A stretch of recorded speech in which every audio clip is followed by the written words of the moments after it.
BJP அரசு மீது திமுக மட்டுமல்லாமல் இதர கட்சிகளும் வைக்கக்கூடிய குற்றச்சாட்டு தமிழ்நாட்டுக்கு எதுவும் செய்யறது இல்லை. தவறான பிஜேபி ஆள்ற மாநிலத்துக்கு தான் நீங்க நிதியை ஒதுக்குறீங்க, திட்டங்களை ஒதுக்குறீங்கன்றது. 20 லட்சம் மக்கள் தொகைக்கு கீழே இருக்கக்கூடிய நகரங்களுக்கு மெட்ரோ தேவையில்லை அப்படின்றது ஒரு கொள்கை. இதுதான் விஷயம். மதுரைக்கு 14 லட்சம், கோயம்புத்தூர் 15.7 லட்சம். அப்புறம் எப்படி கொடுப்பாங்க?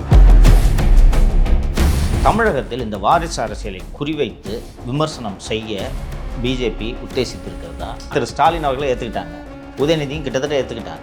இது எப்படி எடுபடும் நீங்கள் நினைக்கிறீங்க? நீங்கள் ஸ்டாலின் அவர்களை ஏற்றுக்கொண்டார்கள் என்பதை கூட என்னால் ஓரளவுக்கு ஒப்புக்கொள்ள முடியும். ஆனால் உதயநிதியை ஏற்றுக்கொண்டார்கள் என்பது ஒரு ஜோக்காக தான் நான் பார்க்கிறேன். அப்போ தாவேகாவை பொறுத்தவரை நாம் சொல்வது என்ன?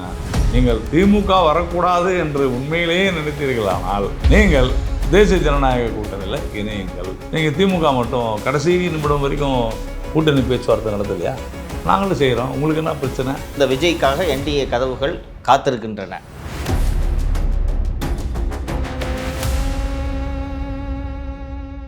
வணக்கம் நண்பர்களே. இன்னும் 90 நாட்களே இருக்கிறது தமிழக சட்டப்பேரவை தேர்தலுக்கு. மிகவும் பரபரப்பான இந்த அரசியல் சூழலில் நம்மோடு பேசுவதற்காக பாரதிய ஜனதா கட்சியின் தலைமை செய்தி தொடர்பாளர் திரு திருப்பதி நாராயணன் அவர்கள் நம்மோடு இணைந்திருக்கிறார். சார் வணக்கம். வணக்கம் சார். ரொம்ப சந்தோஷம் உங்கள்கிட்ட பேசுறதுல. சார் வெளிப்படையாக கேட்டுறேன், திமுக ஒரு வலுவான கூட்டணி. ஒரு கட்சி கூட அந்த கூட்டணியிலிருந்து வெளியே வரவில்லை. கிட்டத்தட்ட ஒரு 3-4 தேர்தலாக தொடர்ந்து அனைத்து கட்சிகளும் அங்கேயே இருக்குது. வேறஸ் தேசிய ஜனநாயக கூட்டணி தமிழகத்தில் பார்த்தீர்கள் என்றால் உள்ளபடியே சொன்னால் பரிதாபமாக இருக்கிறது. இன்றைக்கி பிஜேபி மற்றும் ஏடிஎம்கே தவிர தேசிய ஜனநாயக கூட்டணியில் எந்த கட்சியும் கிடையாது. உங்கள் தலைவர் திரு நயினார் நாகேந்திரன் அவர்கள் 200 தொகுதிகளுக்கு மேல் வெல்வோம், பீகாருக்கு அடுத்து தமிழகம்தான் அப்படின்னு சொல்லியிருக்காரு. Sir, what is your plan? என்ன நம்பிக்கையில் நீங்கள்? அதாவது நீங்கள் இந்த முதல்ல திமுக கூட்டணி பற்றி பேசுனீங்க. சங்கருக்கு தெரியாத ஒன்றும் இல்லை. இன்றைக்கி தமிழ்நாட்டில் திமுகவும் அஇஅதிமுகவும் தான் மிகப்பெரிய கட்சிகள். அதில் ஒன்றும் யாருக்குமே சந்தேகம் இல்லை. நீங்கள் சொல்கிற மற்ற கட்சிகளுடைய ஒட்டுமொத்த வாக்கு சதவீதம் என்னன்னு பார்த்தீங்கன்னா 5% தான் வரும். அவங்க தனித்தனியாக நின்றாங்கன்னு சொன்னாங்க, 5% தான் வரும். கம்யூனிஸ்ட்டு, காங்கிரஸ், விடுதலை சிறுத்தைகள் எல்லாருமே சேர்த்தனீங்க. அப்போது அது என்ன ஒரு கூட்டணி? அப்படி இல்லை. இன்றைக்கி இந்த 2 கட்சிகளை தாண்டி 3வது ஒரு பெரிய கட்சி அமைப்பு ரீதியாக வலுவாக இருக்கிறது அப்படின்னு சொன்னால் அது பாரதிய ஜனதா கட்சி தான் என்பதில் சங்கருக்கு மாற்று கருத்து இருக்கான்னு எனக்கு தெரியாது. ஆனால் வேறு எந்த கட்சிக்கும் அது யாராக இருந்தாலும் சரி, யாரெல்லாம் நாங்கள் பாஜகவை கால்வன்ற விடமாட்டோம் என்று சொன்னார்களோ அவர்கள்லாம் விரலை கூட உண முடியாத அளவு தான் இருக்கிறாங்க. அதனால் நாம் அந்த நம்பர் ஆஃப் பார்ட்டிஸை பார்ப்பதை விட நீங்கள் வாக்கு சதவீதத்தை பார்த்தோம் என்று சொன்னால் திமுகவை விட நாம் பலமாக இருக்கிறோம் என்று தான் நான் சொல்ல. அந்த கூட்டணியை விட, ஏனென்று சொன்னால் அஇஅதிமுகவினுடைய அந்த வாக்கு சதவீத பலம் நமக்கு தெரியும். பாஜக இது தவிர மேலும் பல கட்சிகள் வர வேண்டும் என்று நான் இப்போ பாமக நம்முடன் தான் இருக்கிறது. ஆனால் அங்கு சில பிரச்சனைகள் இருக்குது. அதனால் அதை பற்றி யாரும் பேசலை, அவ்வளோதான். ஆனால் ஆட்டோமேட்டிக்காக பாமக உள்ளே வந்துடும். ஸோ நம்மை பொறுத்தவரையில் திமுகவை எதிர்க்கக்கூடிய யாராக இருந்தாலும் எங்களுடன் வாருங்கள் என்று சொல்கிறோம். இன்னும் சேர்ந்தால் சிறுதுளி பெருவெள்ளம் என்பது போல் இது பெருவெள்ளமாக ஆகும். அப்போது உறுதியாக இதுதான் நம்முடைய திட்டம். மிக சிறந்த முறையில் நாம் நல்ல பிரச்சாரத்தை மேற்கொள்வோம். சட்டம் ஒழுங்கு என்பது இந்த ஆட்சியில் எவ்வளவு கேடுகெட்ட நிலையில் இருக்குது என்பது உலகத்துக்கே தெரியும். அதுவும் பாலியல் ரீதியான குற்றங்களை தடுக்க வேண்டிய காவல்துறை குற்றங்கள் நிகழ்ந்த பின்னர் வந்த பின் பார்ப்போம் என்று சொல்கிற அளவிற்கு இன்றைக்கி மோசமாக இருக்குது அப்படின்னு சொன்னால், அதுவும் பாலியல் குற்றங்கள் பள்ளிகளில் மாணவிகளிடத்தில் ஆசிரியர்களாலேயே நடைபெறுகிறது, அதிகமாக இருக்கிறது அப்படின்னு சொன்னால் இதுக்கு எல்லாமே காரணம் இந்த ஆட்சி தான். அப்போ உறுதியாக இந்த ஆட்சியின் மீது மக்கள் அவநம்பிக்கை கொண்டிருக்கிறார்கள். அப்போது அஇஅதிமுக தலைமையிலான தேசிய ஜனநாயக கூட்டணி பெரும் வெற்றி பெறும் என்பதில் எனக்கு எந்த சந்தேகம் இல்லை. திரு நயினார் நாகேந்திரன் அவர்கள் சொன்னது போல் 200 இடங்களுக்கு மேலே நாம் வெற்றி பெறுவோம். திமுக ஆட்சி மீது திமுக தரப்பில் சொல்வது, தமிழக முதல்வர் அவர்களே சொல்லுவது, எங்கள் ஆட்சியின் மீது மக்கள் நம்பிக்கை வைத்திருக்கிறார்கள், நல்ல திருப்தியோடு இருக்கிறார்கள், நாங்கள் செயல்படுத்திய திட்டங்கள்லாம் நல்ல அளவில் மக்களை சென்று சேர்ந்திருக்கிறது, பெரிய அளவில் எங்கள் கட்சி மேலே ஆட்சி மேலே மக்களுக்கு அதிருப்தியெல்லாம் எதுவும் கிடையாது, அதனால் நாங்கள் மீண்டும் வெற்றி பெறுவோம்னு சொல்கிறாங்க. நீங்கள் குறிப்பிட்ட இந்த சட்டம் ஒழுங்கு பிரச்சனையை நானும் ஒத்துக்கிறேன்.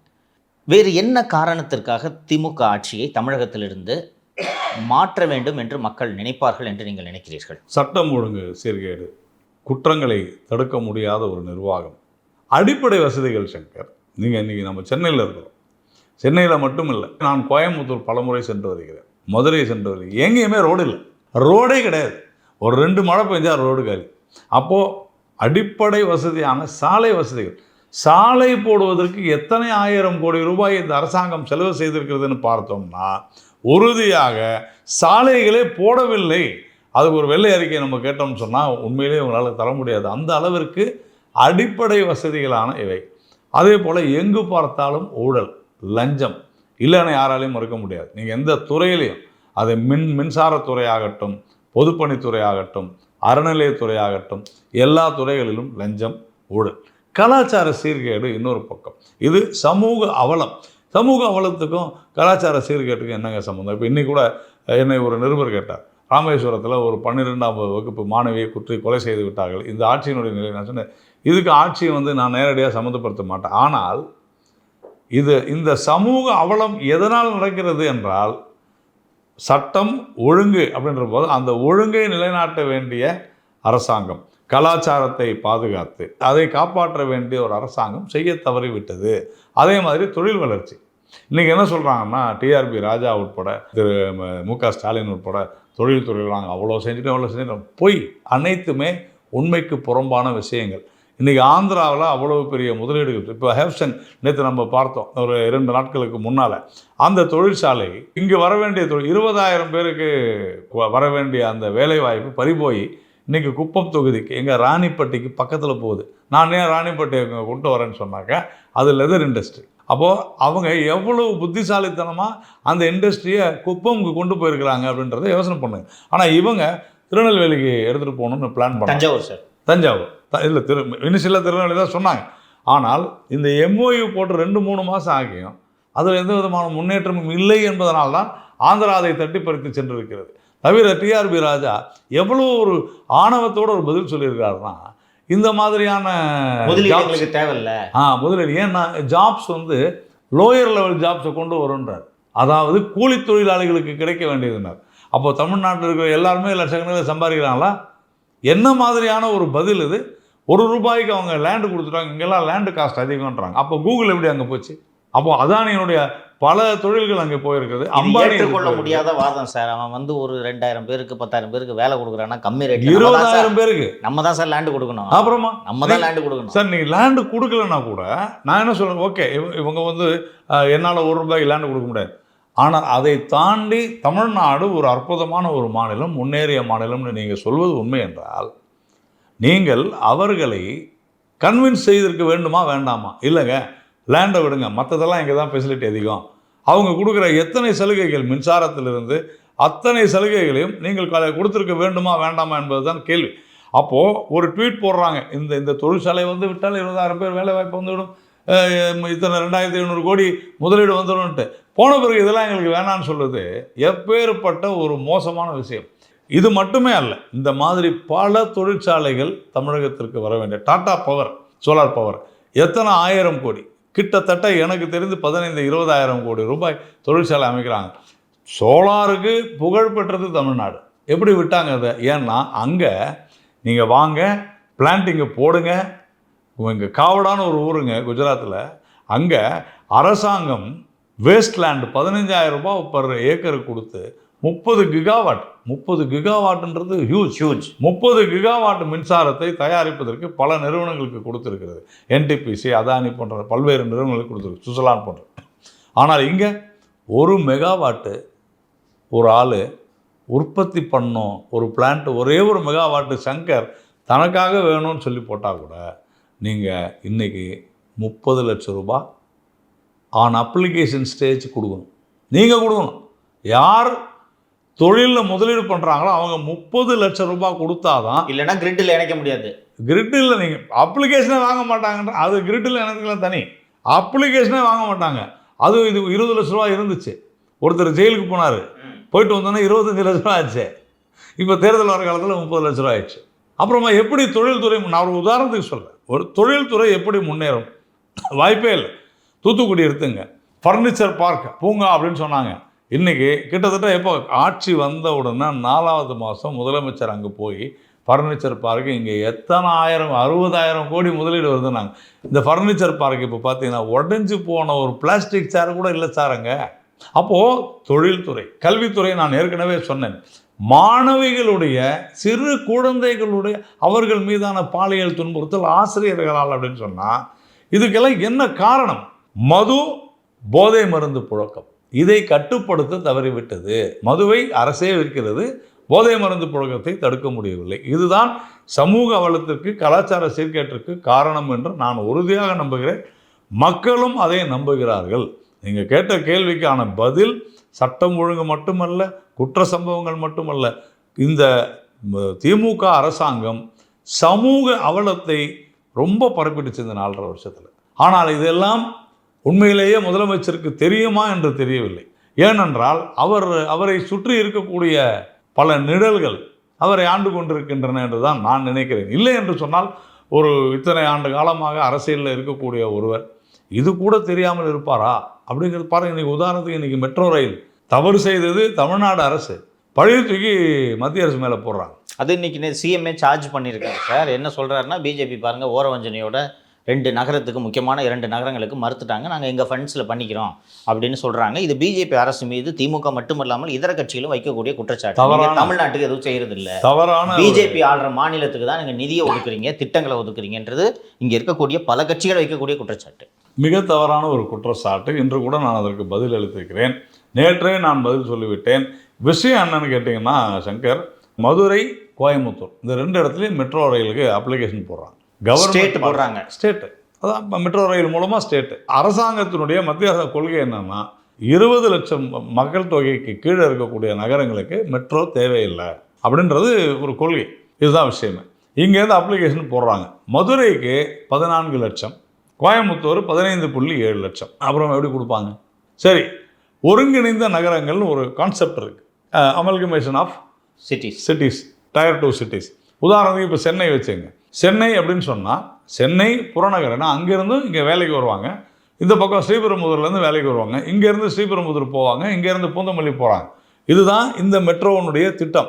அப்போ அதன்படி கோவை புறநகர் எல்லாவற்றையும் இணைத்திருக்கு. Up to Mettupalayam, up to Pollachi நீங்கள் இணைச்சிருந்தீங்கன்னா, அதே மாதிரி மதுரை இந்த பக்கம் திருமங்கலம், இந்த பக்கம் மேலூர், இந்த பக்கம் நீங்கள் உசிலம்பட்டி வரைக்கும் பிளான் பண்ணி அப்படி தான் கொடுத்துருக்கணும் இவர்கள். ஆனால் என்ன செய்திருக்கிறார்கள் என்றால் 2011 சென்சஸ் படி என்ன மக்கள் தொகை இருந்ததோ அதை காப்பி பேஸ்ட் பண்ணி 15 வருஷம் ஆயிடுச்சு. அப்போது தவறு தானே.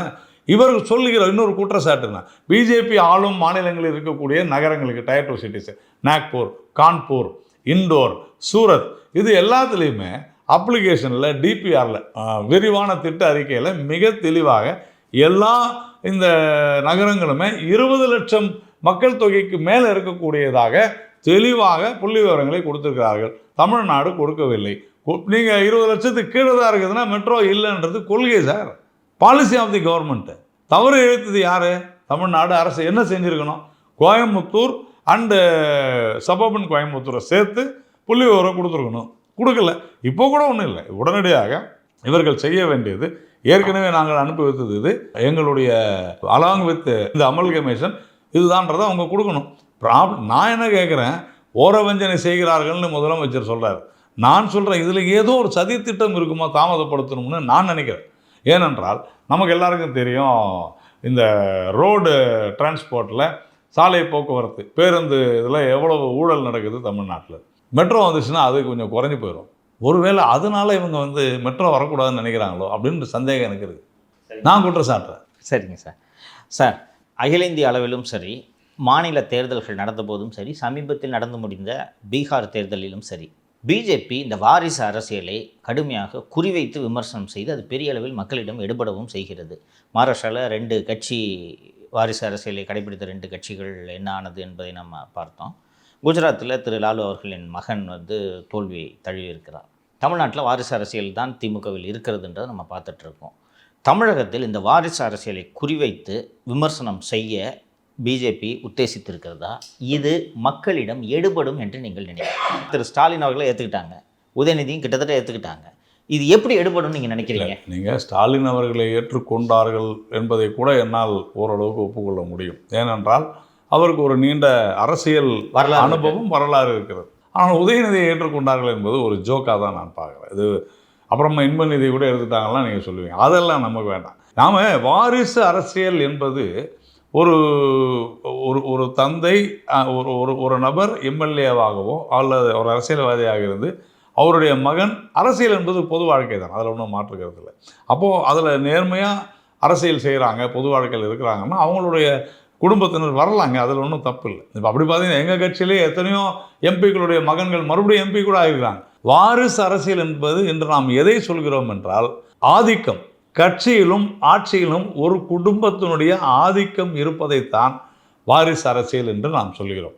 இன்றைக்கி அதிமுகவில் கூட இருக்கிறாங்க, ஏன் பிஜேபியில் கூட எவ்வளோ பேர் இருக்கிறாங்க.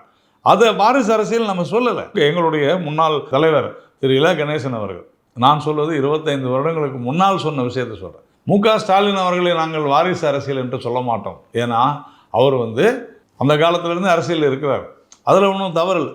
பட் ஆனால் இங்கே ராகுல் காந்தி வாரிசு அரசியல் தான், திணிக்கப்பட்டவர் தான். மு.க. ஸ்டாலின் அவர்கள் திணிக்கப்பட்டிருக்கலாம், நான் இல்லை என்று மறுக்கவில்லை. ஆனால் ஒரு லெவலுக்கு மேலே அவர் வந்துட்டார். ஆனால் நீங்கள் உதயநிதியையும் அவருடைய மகன் அந்த குடும்பத்தினுடைய ஆதிக்கம் பாருங்கள், தயாநிதி மாறன், கனிமொழி, இப்படி அந்த குடும்பத்தினுடைய ஆதிக்கம் இருக்கிறதா இல்லையா, அதைத்தான் வாரிசு அரசியல் என்று சொல்கிறோம். அந்த குடும்ப பாசம் இருப்பதனால்தான் லல்லு பிரசாத் யாதவனுடைய கட்சியும் வீணாகியது. அவர் குடும்பமே இன்றைக்கி அந்த மோசமான ஒரு சூழ்நிலைக்கு போயிருக்கு. இதை நாம் எதிர்ப்பது என்பது அது எங்களுடைய கொள்கைகளில் ஒன்று, அதை எதிர்க்கிறோம். சமீபத்தில் அமைச்சர் திரு கே நேரு அவர்களுடைய துறையில் இந்த வேலைவாய்ப்பு வழங்கியது ஏராளமான முறைகேடுகள் நடந்திருக்கிறது, அது சம்பந்தமாக வழக்கு பதிவு செய்ய வேண்டும் என்று அமலாக்கத்துறை தமிழக டிஜிபிக்கு கடிதம் எழுதியிருக்கிறதாக ஊடகங்களில் செய்தி வந்தது. திமுக மற்றும் கூட்டணி கட்சிகள் உட்பட தொடர்ந்து பிஜேபி மீது சொல்லக்கூடிய குற்றச்சாட்டு, நீங்கள் இடியை வைத்து பழிவாங்குகிறீர்கள், தேர்தலில் வெற்றி பெறுவதற்காக அமலாக்கத்துறை என்ற அந்த ஏஜென்சியை, இன்வெஸ்டிகேட்டிவ் ஏஜென்சியை நீங்கள் பயன்படுத்துகிறீங்க, ஏஜென்சியை ஏவி விட்டு எதிர்க்கட்சிகளை முடக்குவதன் மூலம்தான் நீங்கள் தேர்தலில் வெற்றி பெறுகிறீர்கள் என்று எதிர்க்கட்சிகள் குற்றம் சுமத்துகிறார்கள். திமுகவும் இந்த குற்றச்சாட்டை உங்கள் மீது சுமத்துகிறது. இதற்கு என்ன பதில் சொல்கிறீர்கள்? அமலாக்கத்துறை முகாந்திரம் இல்லாமல் எங்கேயும் வராது. அது அமலாக்கத்துறை ஆகட்டும், வருமான வரித்துறை ஆகட்டும், அல்லது சிபிஐ ஆகட்டும். அமலாக்கத்துறைக்கு ஒரு குறிப்பிட்ட வழக்கை விசாரிக்க முடியுமா முடியாத, ஒரு குற்றத்தை விசாரிக்க முடியுமா முடியாது. காவல்துறை ஒரு எஃப்ஐஆர் போட்டாங்கன்னா அதில் அமலாக்கத்துறை குறிப்பாக அதில் மணி லாண்டரிங் இருந்துச்சுன்னு சொன்னாங்க, பணம் மோசடி இருந்துச்சுன்னா தாராளமாக வரலாம், சட்டம் அனுமதிக்கிறது. அப்போது இது ஒரு அரசாங்கம், இதில் இவங்க வரக்கூடாது. மத்திய அரசினுடைய புலனம், அமலாக்கத்துறை என்பது இந்தியா முழுமைக்கும் இருப்பது தான், அது தமிழ்நாட்டுக்கும் பொருந்தும். இதுலேயும் நீங்கள் இது மாநில போலீஸ் தான் பார்க்கணும் அப்படின்னு நீங்கள் சொல்லவே முடியாது. ஏனென்று சொன்னால் சட்டம் அதை அனுமதிக்கிறது. அதனால தான் செந்தில் பாலாஜி விவகாரம் உட்பட, பொன்முடி விவகாரம் உட்பட எல்லாவற்றிலும் அமலாக்கத்துறை வர முடிஞ்சிச்சு. நம்ம பார்த்து கொண்டிருக்கிறோம். இந்த திராவிட முன்னேற்ற கழகத்தை பொறுத்தவரையில் அவர்களுடைய ஆட்சியில் எது நடந்தாலும் லோயர் கோர்ட்டில் ஜட்ஜஸையே இவங்க கரெக்ட் பண்ணி தீர்ப்பு வாங்கிடுறாங்க. இதை நான் சொல்ல, திரு ஆனந்த வெங்கடேஷ் அவர்களுடைய நீதிபதியுடைய தீர்ப்பே இதுதான். அப்போது அந்த அளவிற்கு இருக்கக்கூடிய இந்த நபர்களை அமலாக்கத்துறையின் மூலமாக உரிய தண்டனை பெற்று தருவது மத்திய அரசாங்கத்தினுடைய கடமை. India for it's administrative purposes created states. India தன்னுடைய நிர்வாக வசதிக்காக மாநிலங்களை உருவாக்கியது. இதுதான் கான்ஸ்டியூஷன் ஆஃப் இந்தியா. இது யுனைடெட் ஸ்டேட்ஸ் ஆஃப் இந்தியா கிடையாது, இது யூனியன் ஆஃப் இந்தியா. இது நிறைய பேருக்கு இது புரியலை. அப்போது you don't have any right to ask. நீங்கள் ஏன் அமலாக்கத்துறை உள்ளே வருது, அமலாக்கத்துறை வரட்டும், உங்களுக்கு தான் பிரச்சனை இல்லை, நீங்கள் ஒன்றும் செய்யலையே. மிஸ்யூஸ்ன்றது தான் ஒன்று சொல்கிறேன், மிஸ்யூஸ் நீங்கள் ப்ரூவ் பண்ணுங்கள். இன்றைக்கி என்ன சொல்கிறாங்க, மிஸ்யூஸ் பண்ணதுனால தான் 2% தான் கன்விக்ஷன் ரேட் இருக்குதுன்றாங்க. சார், முடிந்து போன வழக்குகளில் கன்விக்ஷன் ரேட்டு 94%. 47 வழக்கில் 44 வழக்கு கன்விக்ஷன். இவங்க சொல்கிறது எல்லாமே தப்பு. தொடர்ந்து தவறுகளை சொல்லி வர்றார். அமலாக்கத்துறையினுடைய ஒரு காவல்துறையினுடைய விசாரணைன்றது எது வரைக்கணும் சார்? அது நீதிமன்றத்துக்கு போகிற வரைக்கும் தான் சார் முடிஞ்சு போகுது சார். அப்புறம் அமலாக்கத்துறைக்கு அது என்ன இருக்குது, அவங்க என்ன விசாரணை பண்ணி செஞ்சாங்களோ அதை கோர்ட்டில் ஆர்கியூ பண்ண போகிறாங்க, மீதி கோர்ட்டு பார்க்க போகுது, நீதித்துறை விசாரிக்கிறது. அப்போது அமலாக்கத்துறை வேணும்னு இவங்க சொல்கிறது, இதை சொல்லும்போது அதை சேர்த்து சொல்லிடுறாங்க. பார்த்தீங்களா, இது பழிவாங்கும் நடவடிக்கை. அதனால தான் 2% தான் கன்விக்ஷன் ரேட். கிடையவே கிடையாது. கன்விக்ஷன் ரேட் மற்ற எல்லா புலனாய்வு அமைப்புகளை விட அமலாக்கத்துறையில் தான் அதிகம், மோர் தென் 94%. சார் இங்கே தமிழகத்தையே எடுத்துக்கிட்டோம்னா அமலாக்கத்துறை தமிழகத்தில் தொடர்ந்த வழக்குகளில் தொடர்ந்து நீதிமன்றங்களில் பின்னடைவை சந்தித்து கொண்டிருக்கிறது. உதாரணத்திற்கு மணல் விசாரணை எடுத்துக்கொள்ளலாம், அதற்கு அடுத்தபடியாக இந்த டாஸ்மாக் விசாரணை எடுத்துக்கொள்ளலாம். இந்த 2 வழக்குகளிலுமே உயர்நீதிமன்றமும் தடை விதித்தது, அந்த தடைகளை உச்சநீதிமன்றம் உறுதி செய்தது. இப்படி கோர்ட்டில் இடி is receiving setbacks as far as Tamil Nadu is concerned. இதுக்கு நீங்கள் என்ன predicate offence you know very well. இது எல்லாமே ப்ரெடிகேட் அஃபென்ஸ் தான். ஏற்கனவே காவல்துறையினரால் எஃப்ஐஆர் போடப்பட்டது. அப்போது விசாரணை இது எல்லாமே எப்படி நடந்திருக்கும், அதனுடைய சாட்சிகள், அதனுடைய விசாரணைகள் என்னதான் அமலாக்கத்துறை வந்தாலும் தேர்தல் ஆணையம் மாதிரி தான். தேர்தல் ஆணையம்ன்றது 4 பேர் தான், இல்லை 10 பேர் தான். ஆனால் செய்கிறது பூரா மாநில அரசு அதிகாரிகள் தான். நீங்கள் அமலாக்கத்துறை வந்தால் கூட போதிய ஒத்துழைப்பு உரிய நபர்களிடத்திலிருந்து காவல்துறையிடமிருந்து மற்ற துறையினர் இருந்தால்தான் அதை மிக சிறப்பாக பண்ணணும். இல்லை லேட் ஆகும், பண்ண முடியாதுன்னு நான் சொல்ல, லேட் ஆகும். அப்போது இங்கே இருக்கக்கூடிய பிரச்சனை அதுதான் என்பதை நாம் புரிந்து கொள்ளும். ப்ரெடிகேட் அஃபென்ஸில் பல்வேறு பிரச்சனைகள், சிக்கல்கள் இருக்கத்தான் செய்கின்றன. அவங்க சாட்சிகளை மறைப்பார்கள், அல்லது ஏற்கனவே எவ்வளவோ விஷயங்கள் இருக்குது, நம்ம பார்த்துருக்குறோம். அதாவது லஞ்சம் பெற்று யாரிடம் பணம் வாங்கினார்களோ அவர்களிடத்தே போய் பணத்தை திருப்பி கொடுத்து கோர்ட்டில் போய் நாங்கள்லாம் செட்டில் பண்ணிட்டோம் அப்படின்னு சொன்னதெல்லாம் நம்ம பார்த்துறோம். பிறகு மீண்டும் அதை தோண்டி எடுத்து இது தவறு, நீ காசு கொடுத்துருந்தா கூட அது தப்பு தான் அப்படின்னு சொல்லி அதற்குத்தான் இவ்வளவு பெரிய பிரச்சனை ஓடிக்கொண்டிருக்கு. அதனால் இது பிகாஸ் ஆஃப் மாநில ஆளும் கட்சியாக இங்கே இருக்கக்கூடியவர்கள் இடையூறாக இருக்கிறார்கள் அப்படின்றது தான் உண்மை. அதனால தான் நீங்கள் சொல்கிற டிலே நடக்குதுன்னு நான் நினைக்கிறேன். இந்த விஜய் கேள்வியை தவிர்க்க முடியாது. அரசியல் பேட்டியில், நேர்காணல்களில் திரு விஜய் அவர்கள் பாரதிய ஜனதா கட்சி இடம்பெறக்கூடிய கூட்டணியில் தாவேக இடம்பெறாது அப்படின்றத மீண்டும் மீண்டும் பலமுறை வலியுறுத்தியிருக்கிறார். அவரது கட்சி நிர்வாகிகளும் இதை சொல்லி கொண்டிருக்கிறார்கள். விஜய் அவர்கள் அதிமுக பிஜேபி கூட்டணிக்கு, தட் இஸ் என்டிஏக்கு வர்றதுக்கு பாசிபிலிட்டி இருக்கா? நம்முடைய முதல் கேள்விக்கு நான் திரும்பி போகிறேன் சங்கர். அதில் தமிழ்நாட்டில் 2 கட்சிகள் தான் வலிமை பெற்ற கட்சிகள். அதில் ஒன்று முதலாக இருப்பது அஇஅதிமுக, 2வது திமுக. நான் ஏன் 2வது திமுகன்னு சொல்கிறேன், எனக்கு ஒன்றும் அந்த காழ்ப்புணர்ச்சி சொல்ல, உண்மையிலேயே 2வது கட்சி தான். I agree sir. என்ன ஸோ அப்போது நாங்கள் முதல் கட்சியுடன் நாங்கள் கூட்டணி வைத்திருக்கிறோம். நாங்கள் 3வது பெரிய கட்சி தமிழ்நாட்டில் என்பதை நான் ஆணித்தரமாக என்னால் சொல்ல முடியும். அப்போது முதலும் 3ம் சேர்ந்தால் என்னன்றது விஷயம். இப்போ நாங்கள் என்ன சொல்லலாம், அதை தாண்டி ஒரு படி மேலே போய் ஓட்டுகள் சிதறக்கூடாது. திமுக என்கிற இந்த ஆட்சி, திமுகவினுடைய ஆட்சி அகற்றப்பட வேண்டும். இந்த காரணங்களுக்காக நமக்குள்ள 1000 கொள்கை வித்தியாசங்கள் இருக்கலாம். எங்களுக்கும் அதிமுகவுக்குமே பல விஷயங்களில் வித்தியாசங்கள் இருக்குது, கண்டிப்பாக இருக்குது. அதில் ஒன்றும் டிஃப்ரென்ஸ் ஆஃப் ஒப்பீனியன் இருக்குது, அதில் ஒன்றும் மாற்று கருத்து இல்லை. அது ஒரு நேஷனல் பார்ட்டிக்கோ ரீஜனல் பார்ட்டிக்கோ கண்டிப்பாக இருக்கும். அதே மாதிரி திமுகவுக்கும் காங்கிரஸுக்கும் நிறைய இருக்குது, கம்யூனிஸ்ட் திமுகவுக்கும் நிறைய இருக்குது. ஆனாலும் கூட்டணி என்பது தேர்தல் கூட்டணி தானே தவிர கொள்கை கூட்டணி கிடையாது. அப்படி நாங்கள் சொல்வது, நீங்கள் எங்களுடைய கொள்கை விரோதியாக கூட இருங்கள், அதை பற்றி இல்லை. ஆனால் இன்றைக்கி உங்களுக்கு தேர்தலில் ஆட்சி என்பது அகற்றப்பட வேண்டும். யார் இன்றைக்கு இருக்கக்கூடிய சூழ்நிலையில் யார் வர வேண்டும் என்பதை விட யார் வரக்கூடாது அப்படின்றத திட்டம் போட்டு நாம் வேலை செய்ய வேண்டும். அதுதான் விஜய் பார்க்க வேண்டிய விஷயம். அப்போ தாவேகாவை பொறுத்தவரையில் நாம் சொல்வது என்ன, நீங்கள் திமுக வரக்கூடாது என்று உண்மையிலேயே நினைத்தீர்களானால் நீங்கள் தேசிய ஜனநாயக கூட்டணியில் இணையுங்கள், கட்சி நடத்துங்க, அது உங்களுடைய ஒரு ப்ரெரோகேட்டிவ், நீங்கள் பண்ணுங்கள். கொள்கை வேறுபாடு அது வேறு, அது தாராளமாக இருக்கட்டும். We will sit across, there is no problem. அது பல விஷயங்கள். ஆனால் இது இப்போ நீங்கள் இந்த மாதிரி செஞ்சுட்டீங்கன்னு சொன்னாக்கா அது திமுகவிற்கு தான் சாதகமாக போகும் என்பதை நாம் தொடர்ந்து சொல்லி வருகிறோம். ஆனாலும் கூட தேர்தலுக்கு பல காலம் இருக்கிறது, இன்னும் கூட ஒரு 5-6 மாதம் இருக்குது. அதனால் வி வில் வெயிட். நாங்கள் என்ன சொல்கிறோம், ரைட்டு, எங்கள் மேலே ஒரு குற்றச்சாட்டு சொல்லலாம், நாங்களும் சொல்லலாம், 1000 சொல்லலாம். ஆனால் எங்களுடைய இலக்கு என்ன, திமுக அகற்றப்பட வேண்டும் என்பது. அதுவரையிலும் நாங்கள் கண்டிப்பாக காத்திருப்போம், தவறில்லை. So still there is a chance of Vijay coming to NDA fold. வந்தால் வரவேற்கிறோம். திருப்பதி நாராயணன் சொல்கிறார், வந்தால் வரவேற்கிறோம்னு நான் தொடர்ந்து அதானே சொல்கிறோம். ஆனால் வரலன்னா என்ன நீங்கள் கேட்டிங்கன்னா, I don't go into that question. அது அவரோட முடிவு, அது அவருடைய முடிவு. அப்போது அந்த டைமில் அந்த சேலஞ்சை நம்ம ஃபேஸ் பண்ணி தான் ஆகணும். ஆனால் அரசியல் என்ன அப்படின்னு சொன்னால், நீங்கள் திமுக மட்டும் கடைசி நிமிடம் வரைக்கும் கூட்டணி பேச்சுவார்த்தை நடத்தலையா? நாங்களும் செய்கிறோம், உங்களுக்கு என்ன பிரச்சனை? அதான் இவங்க சொல்கிறாங்க, அந்த கூட்டணி நம்பர் ஆஃப் பார்ட்டிஸ் இங்கே முக்கியம் இல்லை சார். இங்கே வந்து ஸ்ட்ரென்த்து தான் முக்கியம். எங்கள்கிட்ட அந்த ஸ்ட்ரென்த் இருக்குது. Sir finally NDA desperate for Vijay வந்தாதான் திமுகவை வீழ்த்த முடியுன்ற ஒரு சூழல்ல தேசிய ஜனநாயக கூட்டணி இருக்கிறதா? இல்லை, அதாவது டெஸ்பரேட் அப்படின்னு சொல்கிறதோட வி விஷ் அப்படின்னு சொல்லலாம். ஓகே, நீங்கள் டெஸ்பரேட்ன்ற வார்த்தை கொஞ்சம் இல்லை இல்லாம முடியாதுன்ற மாதிரி நான் முதலே சொல்கிறேன். வரலன்னா நம்ம ஒன்றும் செய்ய முடியாது, அது வேற. எங்களுடைய விருப்பம் வந்தால் நல்லது. அப்போது நீங்கள் வரல அப்படின்ற கேள்வி வந்ததுன்னு சொன்னால் அதுக்கு நான் இப்போ பதில் சொல்ல தயாராக இல்லை. கண்டிப்பாக பதில் சொல்லுவோம். Are you confident of winning without Vijay? கண்டிப்பாக we are very very confident. நான் உங்களுக்கு முதல்லே சொல்லிட்டேனே, நம் தமிழ்நாட்டினுடைய முதல் கட்சியும் மூன்றாவது கட்சியும் இணைந்திருக்கிறது. நீங்கள் திமுக கூட்டணியில் இருக்கக்கூடிய எல்லா கூட்டணி கட்சிகளையும் சேர்த்திங்கன்னா கூட 5% கிடையாது சார். சும்மா சொல்லலாம் காங்கிரஸ் இருக்குது, அவங்க இருக்காங்க, கம்யூனிஸ்ட் என்ன இருக்குது. கம்யூனிஸ்ட் தனியாக இருந்தாங்கன்னா 0.01% வாங்குவாங்களா? கிடையாது.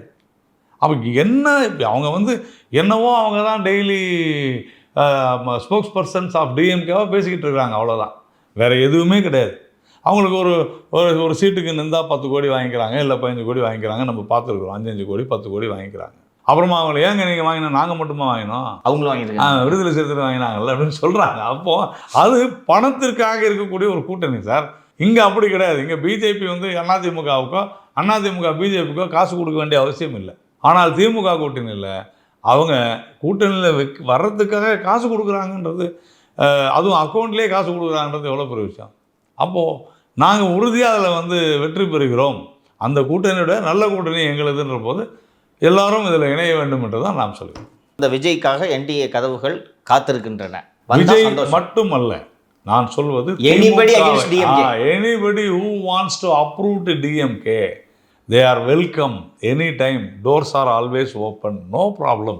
Thank you sir. உங்களோட கடுமையான ஷெட்யூலுக்கு நடுவில் எங்களுக்கு நேரத்தை ஒதுக்கி நேரம் அளித்ததற்கு நன்றி மிஸ்டர் திருப்பதி. Thank you sir.